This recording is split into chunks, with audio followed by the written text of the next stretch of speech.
everyone, welcome to today's video. For all of you that are new, this is a little bit different. Everyone that has been here with me for a while will notice that we're kind of in a chillaxed mood today.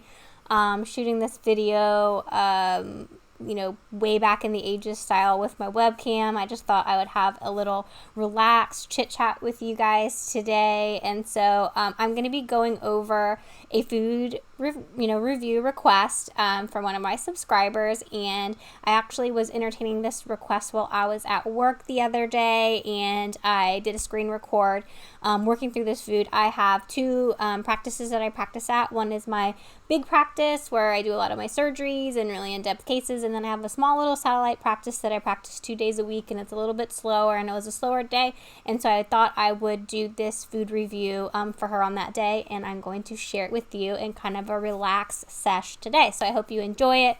I know the video quality and the lighting is probably not the best, but let me know in the comments what you think about these kind of relaxed, laid back reviews. We're going to be doing Bixbi today. So we're going to hop over to the website and take a look at that. And then we're going to hop over to a screen capture where I'm going to walk you through doing some conversions and evaluating the food against puppy, adult, and large breed puppy. Okay, so I hope you guys enjoy it, and we're going to head over to the Bixbi website now. All right, so here it is, bixbipet.com. They make dog food, dry, wet, freeze-dried, toppers, dog treats, supplements, and they do give you some sample boxes, I guess, if you request it. They also do cat. Now, I was not asked about the cat, and actually I can pull up, since we're in this little chill sesh here today, the email that I got, and in that email I was specifically asked to review. She sent me this profile. If you click on it, the bixbipet.com, the profile that she sent me was the rawbble dry food chicken recipe. This is not saying if it's adult or not, so let's find it on the website. Minimize all this here. Dry dog food, as seen on TV. It's the first one right here. It just says dry food for dogs, chicken recipe. Doesn't specify if it's puppy. Do they have anything that says specifically for puppy? Not seeing anything yet. Looks like everything is just for dogs. Oh, no, here's a couple here. Dry food for dogs, original recipe puppy. They have one original recipe for puppy. All the rest are adult. Let me hop back to that email really quick and remind myself of this specific question here. By the way, she does have a YouTube channel, and I will flash that up here. You guys can check her out. I did look at her content. It's pretty cool. So if you guys want to learn some digital editing and stuff like that, she has a really nice YouTube channel as well. She has a German Shepherd 3-year-old. He is intact. So she was talking about the resting energy requirement and how she calculated it. You do need to use that intact multiplier. A couple things she was looking at, and she was thinking they were maybe a little bit off, and she was worrying if her calculations are correct. She didn't tell me what her calculations are, but we're going to work through it, and then Miss Jayada Sinha, she can see if her calculations were correct. So we're going to calculate this based on the adult. And so here it is. It's the chicken recipe. Picky eaters don't stand a chance against rawbble's limited ingredient freeze-dried raw coated recipe. I've talked about freeze-dried and coated and my thoughts on that. I'm not a super fan of raw coated anything. I don't understand the point of spraying raw juices on foods. It's just really not my thing. So, I'm not a really big fan of that. I did not go into this in this particular review. Again, this was kind of just like on a cuff, off the cuff, just did it for her that day because I had some extra time. And this is going to just be like a bonus episode for you guys. But anyway, that's how that's made. It comes in a couple different sizes. A 4-pound bag is going to be $18.99. They have a 24-pound bag, which is $89.99. And then they've got some options as usual where you can do auto ship and save a little bit. You can go through and look through all the ingredients. This is going to be deboned chicken, whole yellow peas, eggs, red lentils, chicken fat, coconut flour. I am looking through to see if I see any indications that there are grains in here. Is this grain free? I'm seeing some of these pulses that we need to be worried about, and so I am going to say that this is grain free. So we are, if we're going to be using the Dr. A's pet food scoring system, which we are, it is going to lose a point for that. So for those of you that are new, if you are new, this is not my typical video. You can check out some of my other videos that are a little bit more professional. But we go through these foods in a very systematic way so that we are not getting sucked in or emotionally blackmailed or anything like that.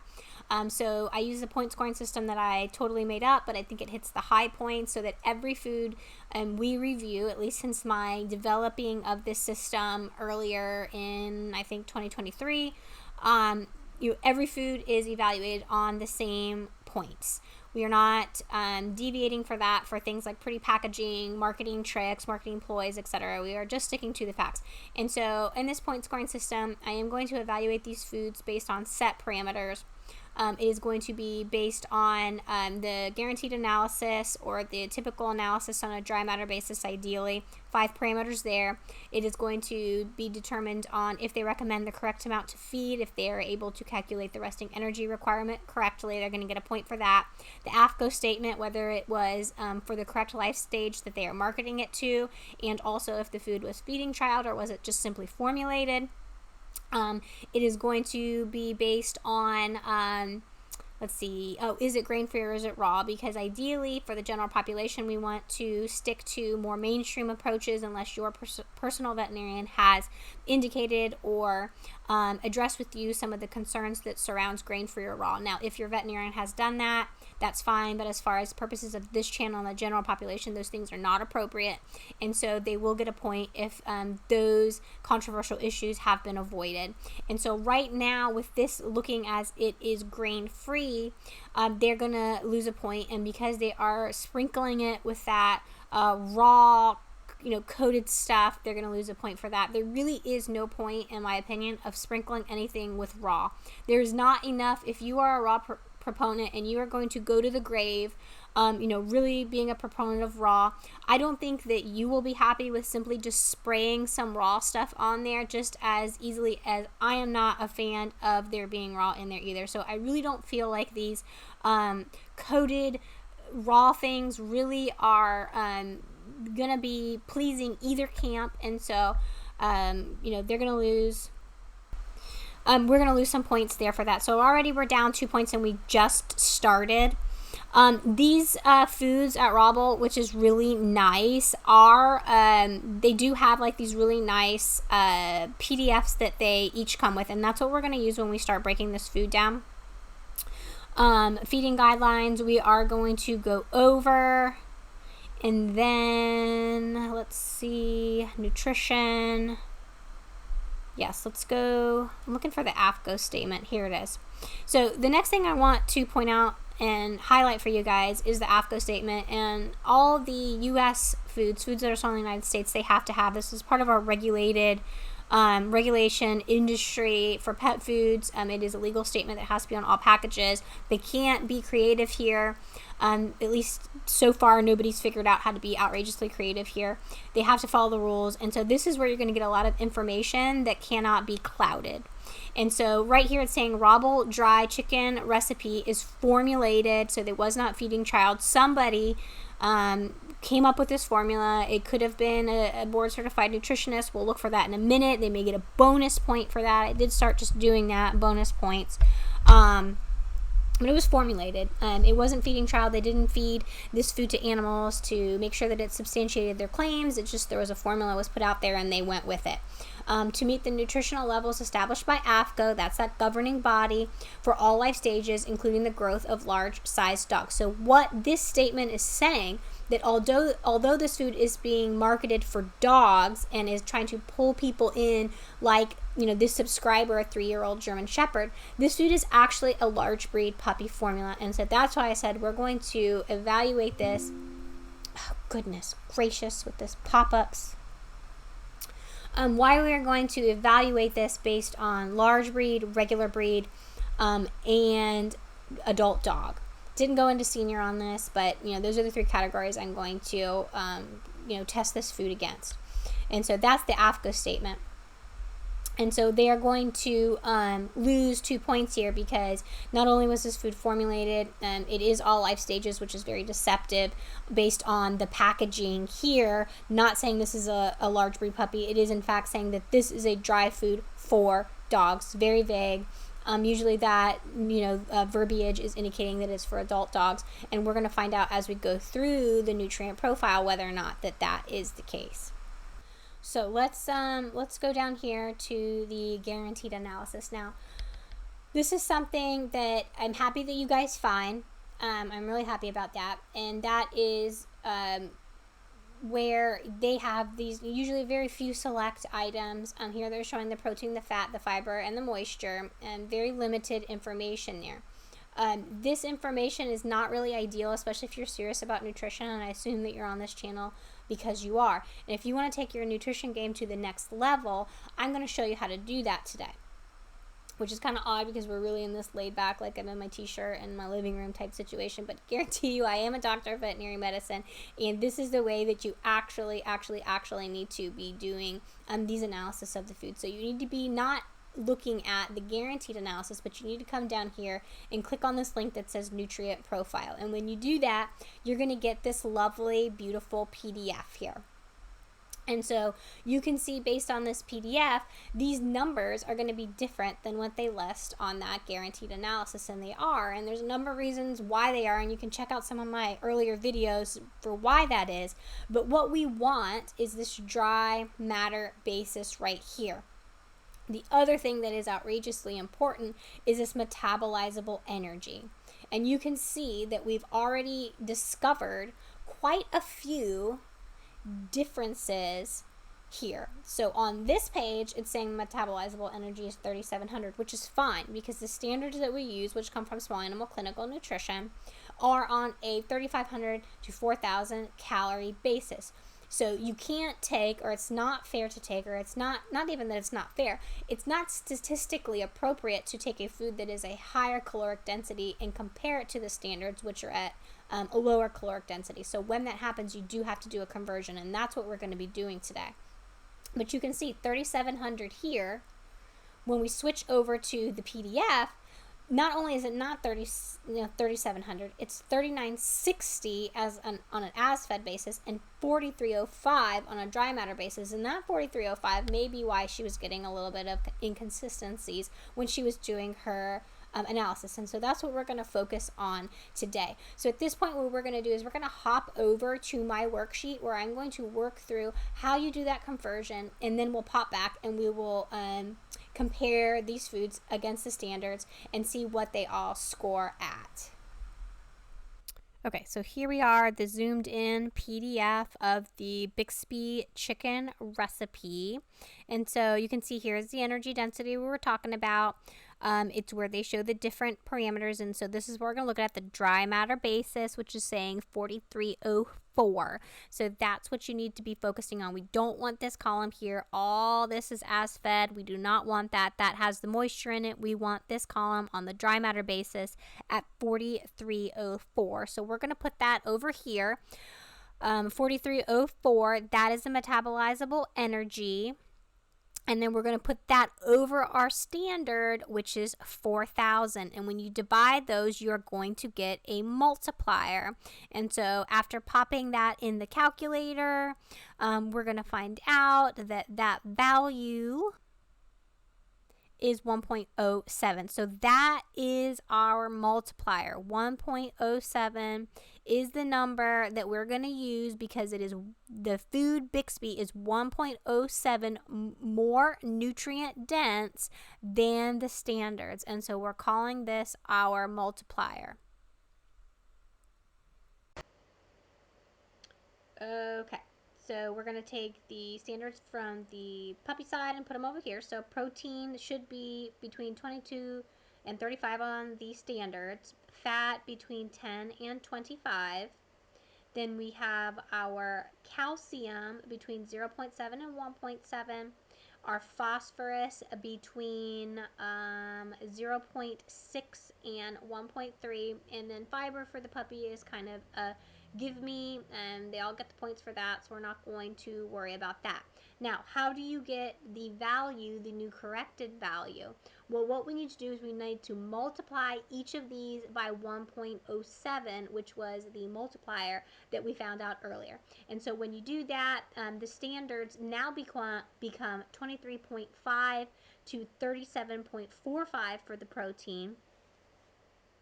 They become 10.7 to 26.75 for the fat. The calcium, one multiplied by 1.07, becomes 0.75 to 1.8. In the phosphorus, when you take into account that 1.07 multiplier, becomes 0.64 to 1.4. This is the new range that we need to use when establishing whether or not this food falls into the standards or not. All right, so now let's go through it using what they've provided against our new standards. So the protein is going to be appropriate. The fiber is a give me, it's going to be appropriate. The fat, now when corrected, is also going to be appropriate, and then we drop down to the minerals. So we find a little bit further down on this list the calcium and phosphorus, and we will find that the calcium is going to be on point, and the phosphorus is also on point. So when evaluated against a puppy formula standard, when corrected, this Bixbi adult or Bixbi dog food is getting all 5 points for the guaranteed analysis or the typical analysis or the nutrient analysis, however you want to say it. So that's 5 points on this part of the analysis. We lost both points for was it grain-free or raw, and we lost both points on the AFCO statement, and so they're up to 5 points. I did go ahead and check the feeding guide, which came out to be correct when feeding a puppy. So it was 454 kcals per cup, and they recommended we feed 798 kcals, which is correct, meaning it's going to bring Bixbi chicken formula for a puppy, if fed to a puppy, up to a 6. Now let's get into some of the other life stages and see how it pairs up. Okay, so here I have my little worksheet of conversions using the 1.07 multiplier for both the large breed and the adult. With the large breed, the new standard for protein says that we need to be between 21 and 34, and with the dry matter basis, protein being at 33.7, we are okay. The fat on a new multiplier basis is 8.56 to 12.84, which is going to take this fat out of the reference range. This food is exceeding the fat recommendation levels for a large breed puppy, so they're going to lose the points there. The calcium is also going to be off. The calcium on this food on a dry matter basis is 1.67. When corrected with the multiplier, we want no more than 1.28. And the phosphorus is actually going to be okay in this particular instance. It's 1.18, and that is the very high end of the reference range for a large breed puppy. So this food as a large breed puppy is only going to score a 2 on the guaranteed analysis. Again, we're losing points on the AFCO statement and the grain-free and raw. Because it only got a 2, it didn't go any further because to me it did not matter whether or not they recommended I fed the right amount of food or not, and so I didn't go any further than that as a large breed puppy, even though the AFCO statement did say this was a large breed puppy. Now we can move on to the adult, because that's what they're actually marketing this food for. And so for adult, when corrected, we want the protein between 16 and 32.1. This food is going to be in an access at 33.7, so they're going to lose the point there. The fiber, it's listing fiber on a dry matter basis at 5.38 when corrected. Fiber, oh, actually, I didn't even do fiber on this. Fiber just needs to be less than 5. And so this is probably going to be okay. We'll go ahead and give them a point for that because when you correct it, 5, let's do it really quick. 5 times 1.07, 5.35. Close enough. Somebody asked me before if it was hundredths off, would I still give them? Yes, I will. So they're going to get a point for the fiber there. The fat, when correct, it needs to be between 10.7 and 21.6. And they're coming in at 19.26, so they're going to get a point for that. Calcium and phosphorus were both off. Calcium coming in at 1.61 and phosphorus at 1.18 are both in excess of the recommended levels for adult. So as an adult, this food is going to score, again, only 2 points, and so I did not bother going through it any further. Okay, so I hope you guys enjoy kicking it old school with me today. This was Bixbi. It was, honestly, this is how I run through things, and I run through them really quickly. It certainly did not take me, however 25 minutes long this video was. Once you get used to doing this, it goes very, very, very quickly. And so, to me, this food does not really meet what I'm looking for specifically. It's marketed for adults. In the nutrient mashup does not really make sense for adults, which I think is what the subscriber was finding. I think for the adult, it ended up only scoring like a 2 or a 3. The large breed puppy, even though it was an AFCO large breed puppy, only was scoring like a 3. And then against the regular puppy standards, it was scoring only a 5. So I would like to see numbers a little bit better than that. I would like to see scoring numbers on my scoring system a little bit better than that. But if you're feeding this food and it's working for you, that's fine. I hope you guys enjoyed learning why things are done the way that they are done, and not me just necessarily telling you why it is. If you enjoy me just telling you why it is, most of my videos are like that, but this one was a little bit different. So feel free to leave me your comments down below on your thoughts, and we will hang out again real soon. Be sure to like, subscribe, share with your friends, do all those things. It helps me out. And yeah, I will see you guys next time. Bye.